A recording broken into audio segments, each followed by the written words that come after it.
మెదక్ జిల్లా వేల్తుర్తిలో బాలాజీ ఫంక్షన్ హాల్లో బీఆర్ఎస్ కార్యకర్తల సమావేశం జరిగింది।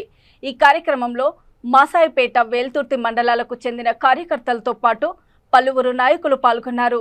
ఈ కార్యక్రమంలో బీఆర్ఎస్ ఎంపీ అభ్యర్థి వెంకటరామిరెడ్డి, ఎమ్మెల్యే సునీత లక్ష్మారెడ్డి మాట్లాడుతూ మెదక్ జిల్లా బీఆర్ఎస్ అడ్డా అని ఇక్కడ గ్రూప్ తగాదాలు వద్దు, కలిసికట్టుగా పనిచేయాల్సిందిగా సూచించారు। బీఆర్ఎస్ ప్రతి కార్యకర్తకు పార్టీ అండగా ఉంటుందని హామీ ఇచ్చారు।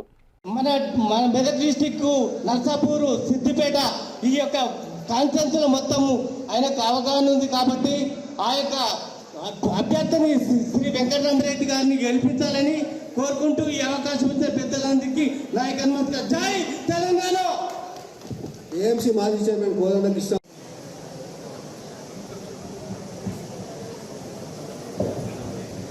జై తెలంగాణ, జై తెలంగాణ।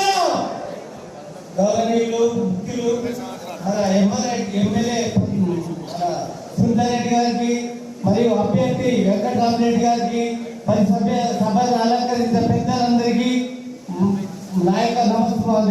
30 మంది 38 మందిని కూర్చుండబెట్టి నేను ఒకటి అడిగా, నాకు ప్రజాసేవ చేయాలి, అధికారికంగా ప్రతిష్ట వచ్చింది ఈ ఉమ్మడి మెదక్ గడ్డ నుంచి।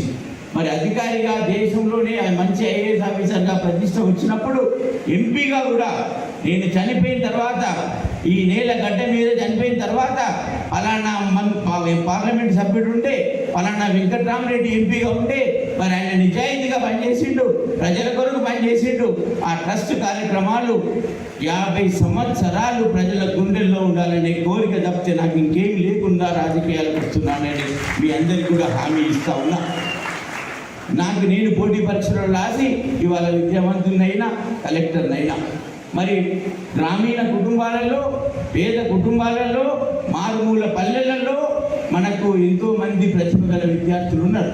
మరి పోటీ పరీక్ష రాయాలంటే తల్లిదండ్రుల దగ్గర 1,00,40,000 రూపాయలు తీసుకొని హైదరాబాద్కి వెళ్ళి 1,00,000 రూపాయలు కోచింగ్ సెంటర్లో కట్టి 50,000 రూపాయలతోని పుస్తకాలు కొనుక్కొని రూమ్ కిరాయి తీసుకొని మెస్లో తిని 6 నెలలు కష్టపడితే పోటీ పరీక్ష రావాల్సిన పరిస్థితులు మనకు ఉన్నాయి ఇక్కడ।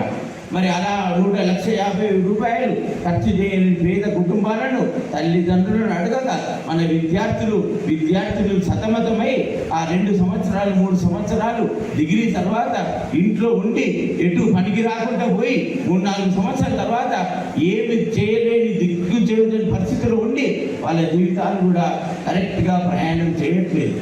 మరి వాళ్ళ కొరకు నాకు భగవంతుడు ఏదైతే విద్యనిచ్చిండో ఆ విద్యను నేను కూడా వాళ్ళకు తోడై ఉండాలి।